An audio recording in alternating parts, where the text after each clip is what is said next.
Hello, everyone from EdTech Team Online from the Teacher Leader cohort. We are so glad that you are joining us to talk this afternoon with Mark Wagner about global collaboration and community. Quick to begin, I'm Tracy Purdy, and I'm one of your cohort facilitators. I currently am the Director of Online Learning for the EdTech team, and I live in Wayzata, Minnesota. We also have Dominique Dines joining us. She can pop in real quick and introduce herself. Hi everyone, I'm Dominique. I'm down here in Guadalajara, Mexico, and I'm also working with Tracy in the online program. And it's fun to be here live with you guys as we've had such an active group so far. Awesome, thank you. And today we have Mark Wagner joining us. Before I introduce him, I just want to share with you guys a little bit about the Hangout on Air. So Mark's going to be sharing some information with us about global collaboration. You can participate with us by going onto Twitter and tweeting out your questions using the EdTech Team Online hashtag. You can also tweet out and should be tweeting out what you're learning and taking away from this Hangout as well. Mark has already posted a question for you guys, so hopefully you'll jump on there and look for that question and answer it as we begin. So today we get our first Hangout on Air. This is exciting. We're so glad you guys are joining us. We have Mark Wagner, who is the CEO of EdTech Team. You guys have done a little bit of reading about the EdTech team and about the honeycomb and what that means to us. And now Mark is going to join us and talk about global collaboration and community. He is a former English teacher, and then he brought together a whole group of educators, global educators, and created the EdTech team so we could share a little bit more about how important technology is, how important it is to be a connected educator. He's taught me a lot about being a connected educator. So Mark, thanks so much for joining us, and I'll let you take it away. Sure. Yeah. Thanks, Tracy. And thanks, Dominique. Thanks for being here.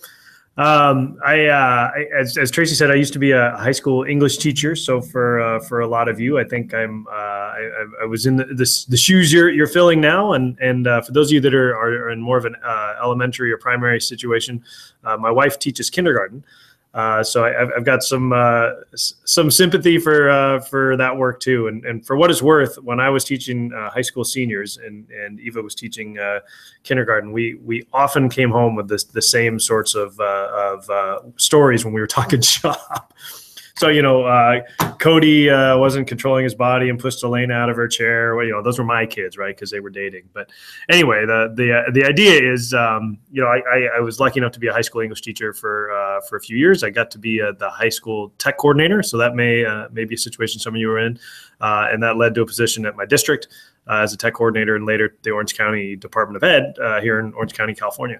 But it was about 10 years ago now that I left, actually a little bit more than 10 years ago. It was early 2016 that I left and started EdTech Team. And as some of the stories I'll share today illustrate, it's really the technologies that we use to connect as educators, like Twitter and Facebook and Google Plus and other things over the years have really made it possible to grow EdTech Team into what it is today. But I'm really going to focus, I hope, on stories that'll be relevant to you guys, in your practice in the classroom and at your school sites and at your districts, and hopefully illustrate the value of this. I'm told a bunch of this cohort has just joined Twitter, and that we have a few eggheads out there, as they say, and hopefully I'll leave you guys with a lot of a lot of motivation to explore that further and take the steps and to put in the investment that it takes to connect with other educators and build the network. So I think if it's okay with you guys, Tracy, I'll share my slides at least to kick things off, and probably pop in and out if that works smoothly for us. So, but what I'm talking about today is personal learning networks, and this is the idea that this isn't the people that you happen to work with at your school. This isn't anything that's thrust upon you. This is something you cultivate yourself. You connect with like-minded people or people who will challenge you all around the world and create your own personal learning network, people that you can learn from, on a regular basis. And certainly the tools are part of this, but we're going to look at kind of whatever tool resonates with you. What are the features of a well-cultivated personal learning network, regardless of the tool. So it doesn't look like we've got any of the cohort on live right now, but I understand they're all going to watch it afterwards. So I'll just kind of ask this in a rhetorical way, but who's in your learning network today? Who do you learn from on a regular basis? Where do you go for professional support, and in particular professional learning? If you're lucky, maybe you get to come to an EdTech Team Summit from time to time, but these, we might come to your area once a year. Your regional conference might be once a year. Maybe you've got meetings at your district once a month or something like that. But for a lot of teachers, if you're so lucky, your personal learning network might look a little bit like this, in the teacher lunchroom or your department break room. When I look back on my days as a new teacher, this was very much my personal learning network at the time, was the teacher break room in the English department.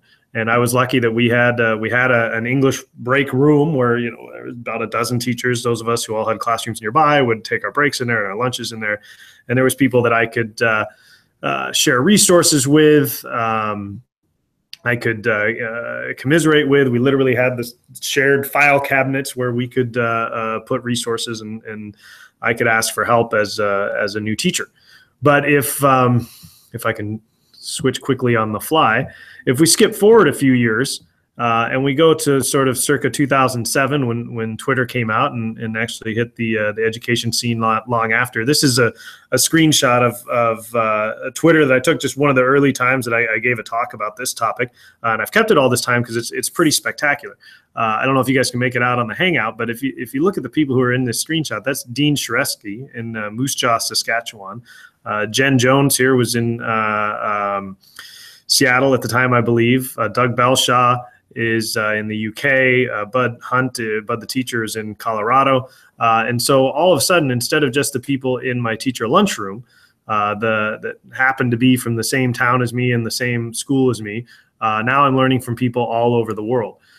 And if you look at this right side here, I know you can't really see that, but this at the bottom, it just says view all. Like, this is just a small cross section of all the people that I followed on Twitter at the time. And many of those people, particularly people in this screenshot, are still folks that I learned from on a regular, if not daily basis. And that's very much the beginning of my personal learning network, was getting on Twitter and connecting with educators literally 10 years ago in 2007.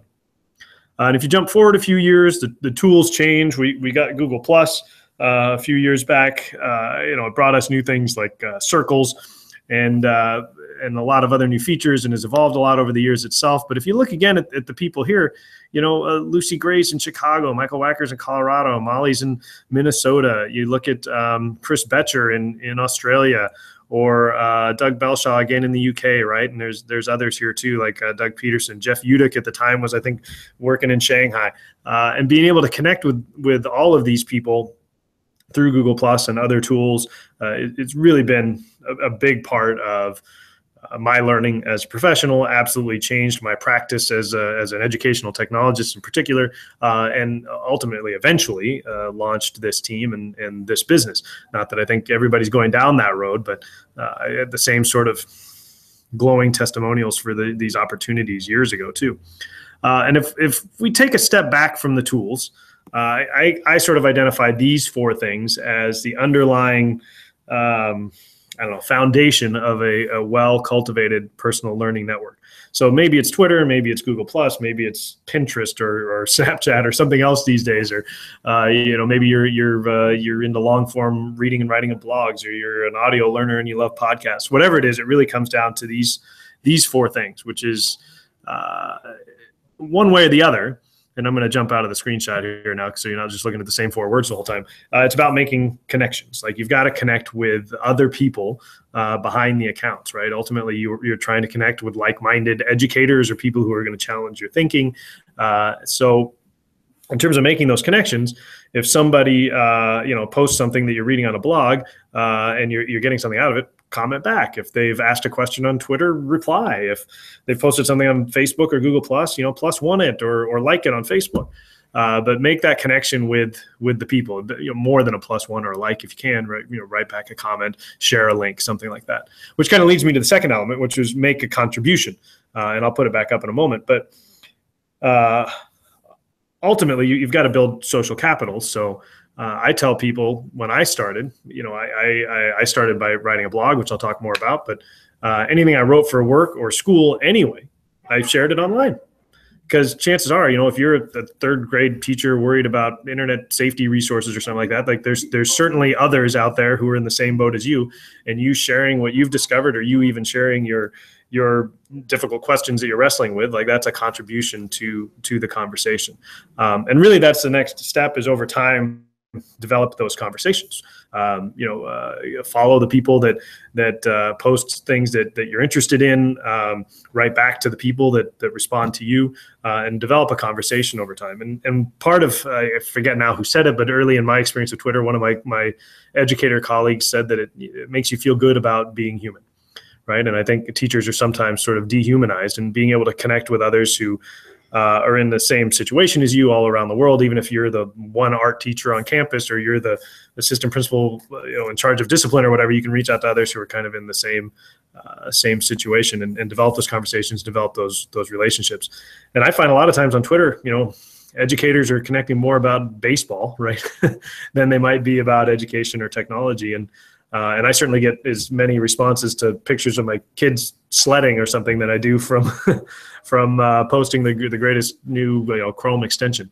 But the idea is, if you develop those conversations, develop those relationships, then you do have that social capital when you make a request. Hopefully your request falls on relatively fertile soil, and people will respond back to you. So in my mind, that's ultimately it, is make connections, make contributions to the community, develop those conversations and relationships, and then ultimately make some requests. So I've collected a few anecdotes for you, and I'm going to kind of give you guys some of the quick versions of them. But by way of another rhetorical question, if you think back to what's your earliest memory of connecting online, we talked about what's your personal learning network as a teacher, and let's sort of also look at what are your earliest memories of connecting online. And you all have, if it's fair to say, potentially different ones, but people my age, if I can date myself at this point, will certainly remember this. Finding chat rooms or AOL rooms and that sort of thing where you could connect with like-minded people. We're really building on this tradition, even in education. I want to share a couple of quotes and anecdotes with you. One comes from actually David Jake's blog. For a lot of years, he was a tech coordinator at a high school outside of Chicago, and he wrote a blog called "The Strength of Weak Ties." And at one point, I asked him about it, and I said, "Hey, David, the title of your blog has become more and more meaningful to me over time. Like, where did that come from?" And he shared that it was Malcolm Gladwell's book, The Tipping Point. Included a segment where it talked about how the people that we learn the most from are not necessarily the people that we're the closest to, right? Are the people with whom we have strong ties, because those people that we live in the same town with and have similar experiences to and similar worldviews to are not likely to challenge our thinking. So it's people from different towns with different resources, different experiences, different worldviews, different perspectives. Those are the folks that challenge our thinking and who we're most likely to learn from. You might even think of it in terms of networking, in the old sense of networking at conferences and that sort of thing, or through LinkedIn. You're more likely to get a job through somebody that you know peripherally, if you're looking for a new job, than somebody you know closely, right? So you really want you want to be connecting online with teachers who don't necessarily have the same physical filing cabinet with the same lesson plans in it. You want to find people who are very different to you. One example that sticks with me is in my early PhD coursework. It was largely online. I was in a course with a woman who's a tech coordinator in a high school in Iran, and in terms of worldview and experience and resources, that's very far from mine as a young man in Southern California, right? I'm going to have to be selective about what I share given the time constraints today, but if I could share a couple of stories about early on when I was blogging and using Twitter. I found that if I took anything I was writing for work or for school and put it online, others would respond to it. And I was able to make connections in a way online that I wouldn't necessarily make through my face-to-face work or through my brick and mortar institution. So for instance, I remember an example where I shared a book review that I wrote for a course, right? I reviewed a book called Raw Materials for the Mind from by David Warlick. And if you guys don't know David, he for 30 years was an educator of every subject under the sun, and spent most of the latter part of his career doing this, like helping teachers make sense of the Web 2.0 and what does that mean in classrooms and schools around the world. But at any rate, after I posted the review, which I had written for class, I put it in the discussion forum, and then I posted it on my blog. Well, the discussion forum, great. My teacher saw it. I got credit. Maybe some people in the class commented back, but I posted it on the blog, and the author wrote back. Dave Warlick wrote back. The first lesson, of course, was that I needed to watch what I said when I posted things publicly, because his response was, "Hey, this is the 4th edition of the book, and you got to understand this, this, and this." And I kind of was like, "Oh man, what did I say?" And I had that experience over and over and over again.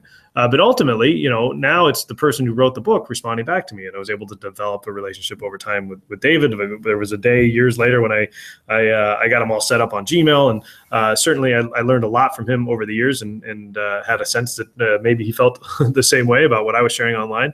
But it was a really amazing place to start that experience. And if I could share a story about another blogger named Jeff Udick. I'm not going to bother with the visual on this, but he used to he shared a post at one point from the National Council on Staff Development. So this might be potentially biased information, but they suggested that every teacher should spend about 25% of their professional time on professional development. Now, obviously, we don't get this. Like, you guys are taking your own time to take these courses. People come to our summits are giving up their weekends often to do that, or their vacations. But Jeff took it on himself, like you have, to take control of his own professional development. And so he wrote his 25% post, if you will, for a while. Every Friday, he would write about what he had read and learned on the web, and he would share that on his blog. And then, in turn, all of us, who read his blog could learn from it as well.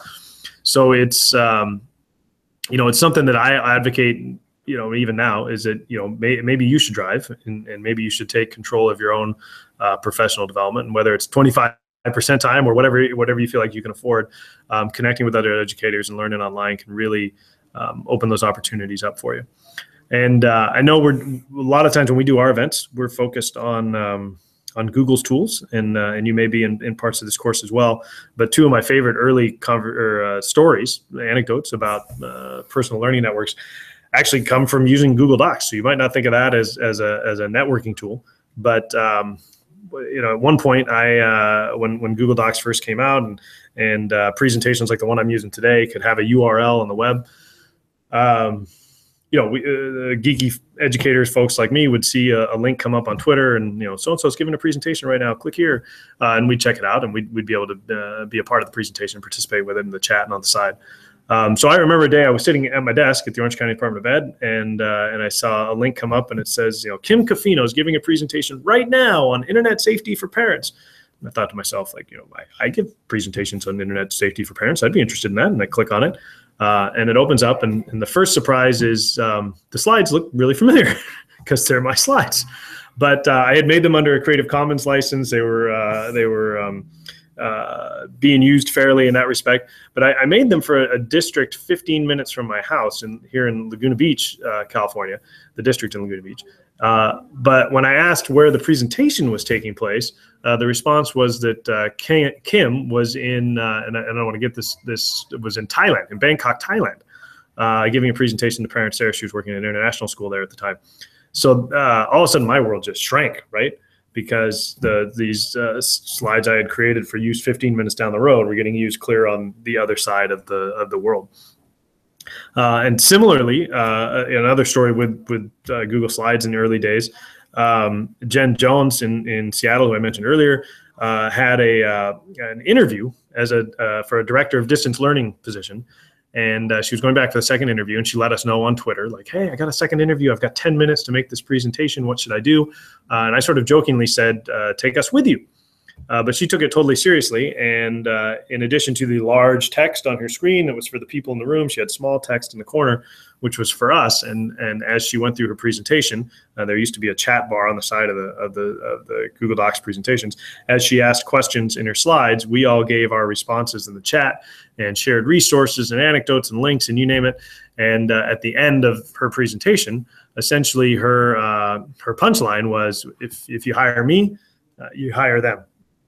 And so, of course, she got the job. But the thing was, it wasn't so important, what she knew, but how easily she could access somebody who had what she needed. So it's one of the big lessons I think you can take away from this is that, if you build your personal learning network, that's now resources that you have at your disposal when it comes to coping with your issues or bringing innovation back to your school. And you can actually benefit your school and your community that way. I'm again conscious of the time, Tracy and Dominique. So cut in any time. But I wanted to share. For me, it really did kind of go from blogging to Twitter, or social microblogging, as they called it at the beginning. And right around the same time in 2007, we had an EduBlogger Con, just to say a pre-conference day for geeky educators at the NECC conference that later became the ISTE conference that you may know today. And there was about 120 of us there, and somebody there was, during the unconference day, kind of shared that, hey, you should check out Twitter. A bunch of us jumped on. It was kind of interesting, but not much to it. 140 characters, right? But an interesting thing happened the next day.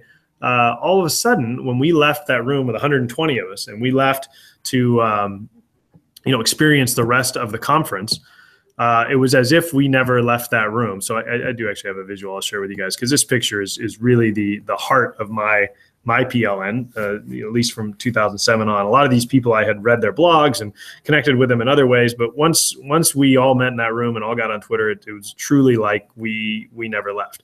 The next day at the conference of like 13,000 people, the 100 or so of us were connected because all of a sudden somebody could say, hey, there's a great session in room 303, and everybody converges on room 303. Or Brian needs help with RSS in the cafe, and everybody converges on the cafe to help Brian. And then I suppose the most magical thing is when the conference was over, we all left, and again, it was like we were still connected. So to go back to that idea of the teacher lunchroom, where your personal learning network is, it was no longer the 7 or 8 teachers who happened to be having lunch with me that day. Like, I was connected to this amazing group of over 100 teachers around the world that I could learn from anytime. And of course, over time, that grew and grew to hundreds or thousands of followers and more or less strong or loose connections. Again, over time, the schools and the tools change. Twitter is still a strong tool for me to connect. I still find I connect with different educators on Google+, different educators on Facebook.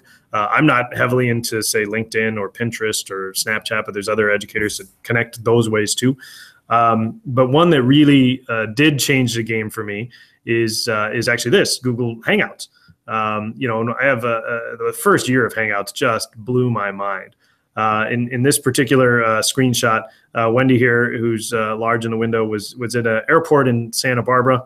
Molly at the bottom there is at I think Wendy was in Singapore. Molly was in Santa Barbara. And I was driving across Utah and tethering my phone at this point. And this is about almost 5 years ago. And amazingly, 17 hours later, we all met in Colorado for our first summit in Colorado. But at this point, we were getting work done face-to-face over a Hangout. And again, my world got much, much smaller. And if you fast forward again a couple of months, Hangouts went mobile. And at our first Mexico summit, just as an example, here we are climbing some ancient pyramids outside of Mexico City. And we were able to call Chris at his office in Orange County and Molly in Minnesota and share a little bit of the experience. Now, you can see in this example, Chris was not exactly thrilled for us to call him from the top of a pyramid while he was sitting at his desk. But the point being, like, all of a sudden now video conferencing, group video conferencing for free was in the hands of anybody with cell phones and cameras. And this opened up a whole new world for schools to connect with people outside the four walls of school, and for educators to connect with each other live in real time, essentially face to face at any point, anytime around the world. And you see this changing families as much as anything else. I can't avoid sharing the first time Clark answered the phone instead of his mom, my little boy. He's I think he's about 4 years ago, so this would be, he'd be just about 4, and maybe just about 5 at this point. he answers the phone and props it up. It's an iPhone 4 or something that could sit on its edge, and asks me, "Daddy, how do you spell rhinoceros?" And I had a proud daddy moment. And my kids knew my dad, who lives in Quebec, 4,000 miles away, through FaceTime and Hangouts before they ever saw him face to face. But they recognized him enough to run screaming across the airport, excited, right? But educators use this for professional development in a lot of ways. One of the early opportunities I saw was after we did a summit in Atlanta. A couple of teachers got together 2 weeks later and had a hangout where they reflected on the summit and what were the great sessions that they got the most out of, what did each of them miss, and so on. But they did it, and this was the early days of Hangout on Air. Well, they did it as a Hangout on Air, and we recorded it and shared it, and so lots of other educators could actually benefit from their reflections and then communicate with them through the comments and so forth as follow up. And Google realized what they had on their hands, and they did they've now done this 3 times they're not exactly annual, but they've done it 3 times since 2012, where they've done a Hangout on Air conference where all of the sessions are done on a Hangout on Air like this, and then they're all archived for viewing later. So you guys can actually still go back and see all of those. And if I could talk up the program of one of our colleagues, Kern Kelly in Maine, he actually has his kids who are the, like a lot of schools will do. They're sort of the first line of technical defense on the school. They're the tech Sherpas. But they also run a show, I guess, a program. I think it's 4 o'clock on Tuesdays in Eastern Standard Time. But they run a program where teachers can come on and ask the tech Sherpas questions. So now you've got middle schoolers in Maine, empowered to the point where they're actually answering teacher questions from all over the world. Now I'm gonna jump out of the slides for a minute because I know we're coming toward the end of our time. Tracy and Dominique, I don't know if you've seen the whole thing, but I'm not going to go through my whole meme segment, but I will give this a little bit of screen time because I'm something of a fan of the most interesting man in the world, for what it's worth. But I want to leave you guys with the question of how can you connect with other educators? How can you do the 4 things we were talking about earlier in terms of making those connections with individuals? How can you make contributions to your community? And again, if it's something you're writing anyway, even if you are a high school English teacher or a second grade teacher, the materials that you're creating are going to be useful to others, right? We talk about the 75-mile rule at EdTech team, where you get 75 miles away from your school and you're an expert, right? So sharing your expertise can be really valuable to others. But how can you make those connections? How can you make contributions? What are you writing for work or school already anyway? How can you develop those conversations over time so that when you make a request of your network, then it might be fruitful? And if I can go out on a limb here, I asked a question on Google+, Facebook, and Twitter before this session started. And if I look over on Facebook, if it's worth sharing the screen, I will. But just to make it quick and easy, we'll see if anybody responded. Wow, quite a few actually. So I will share this screen briefly. If we share the screen and pipe in Dominique or Tracy if there's any questions coming in live on Twitter. Okay, yeah, no, some people answered your question on Twitter too, and then we do have a question when you're ready. Okay, cool. But you can see just I sent this out about 30 minutes ago before we started. I've got a number of answers already on Facebook. Some of these names might be familiar to you, but there's a bunch from Mike Lubefeld, actually. He's a superintendent in Illinois. Alice Keeler, of course, is here in Central California. But you can see she talks about this really being life-changing. Mike, who's a superintendent, says that connectedness helps improve one's existence. So it's not just a professional thing, but certainly finding smart people and learning from them is important. I'll jump over to Google+. We'll see if I got so lucky there too. Let's see. Not so much interaction, which is normal for this sort of quick and easy thing. And we'll take a look at my notifications and see if we've got anything there too. Great question. We'll ask in a minute. Okay, I want to get to that question. Yeah, so this looks like it's related to you guys, but maybe not answers to my question. But great to get some responses on Facebook. So let's go to your question, Dominique, or Tracy. I'm not sure which of you had the question. Yeah, it actually comes from one of our viewers. We've had at least 18 people watching us live most of the call today, or the talk. Awesome. And let's see, El Capo says, what strategy do you suggest for managing your PLN when it becomes large? I didn't catch the very end of that. What strategy for managing your PLN? What? When it becomes large or really big, how can you manage that? Yeah, no, I think I can speak to that. The metaphor I use is your PLN or your social media streams. It's like a river flowing by, right? Like you would never want to drink the whole river or test the river or taste the whole river, and you wouldn't want to. When you're asleep in your cabin, you're not worried about the river flowing by. You don't worry about the river you missed, right? If you can think about your PLN is there when you need it, like when you're ready to take a dip or when you're ready to stick your foot in.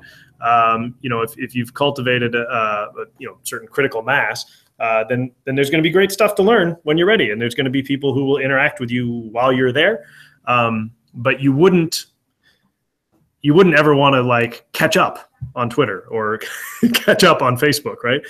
In the same way, like if you go to a conference and you see friends you haven't seen in a while, like yes, you might want to catch up, but you don't want to see your friends or your coworkers and like, what did you do last night? What did he say? Well, what did you say back? You don't want that level of detail. You just want to engage in a conversation with them when you see them.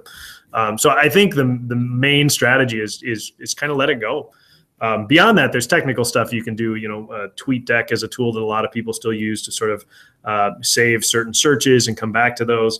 Hashtags are going to serve you really well. For instance, if you're going to follow the EdTech team hashtag, you can connect with all sorts of educators around the topic or around particular events. Or in your case, the EdTech team online is focused on your course. Then you can connect with people around that, and sort of all the other stuff is you don't have to worry about it unless you kind of want to go out there into the deeper water, so to speak. So hopefully that helps, Dominique. I know we can't communicate directly with the person who asked it unless you're able to right now. I think that's a great start. I think that, going back to Mark, your first question, some people had responded just saying that making connections with like-minded people, it grows their knowledge base, helps evolve the teacher. Twitter is constantly evolving and changing. No other PD source will be as up to date. So there are a few replies to that. And then there was one other question too about leveraging change in your whole entire school. I see it now. Yep. Yeah, I think we talk about diffusion of innovation, and this is something that gets studied a lot in public health as much as in technology or education for that matter. But there becomes a real it's a really interesting question. How do you get to diffuse innovation beyond, say, the early adopters? Like Twitter in education, I think is moving beyond the early adopter phase, but it's certainly not all teachers or even most teachers or even a large percentage of teachers. But you guys are on, and you guys are taking an online course, with a live cohort, and you're learning. If you're not already, you're learning to connect on Twitter and on other social media. You're learning to use Hangouts on air. Over time, when you're sticking your foot in the river and you find something really interesting, you bring it back to your school and you share. You can essentially evangelize for connecting in the same way that I am, and you'll find some of your colleagues will be interested in connecting too. But more importantly, like if you are the one who's connected, and you've already taken that step, like you kind of have the responsibility now to be the one that brings new things back to your school and that pushes on them and shares innovations and encourages change and shares kind of the story that it's being done elsewhere. Like sometimes that's the hardest thing, in my hometown, which is here in Irvine, like they've got a high scoring school district, and they've the high socioeconomic demographics here in the city, and there's a big debate about do we give laptops to kids, because aren't they going to lose them and break them, and aren't they going to get stolen? And I'm just pulling my hair out because it's all new to the people that are discussing it here. But if you're the person who can share, like, look, they're doing this everywhere with kids in much more challenging communities, and they're giving kids laptops and they're showing tremendous responsibility, like I think just being able to be the one that comes back and says, we're not alone.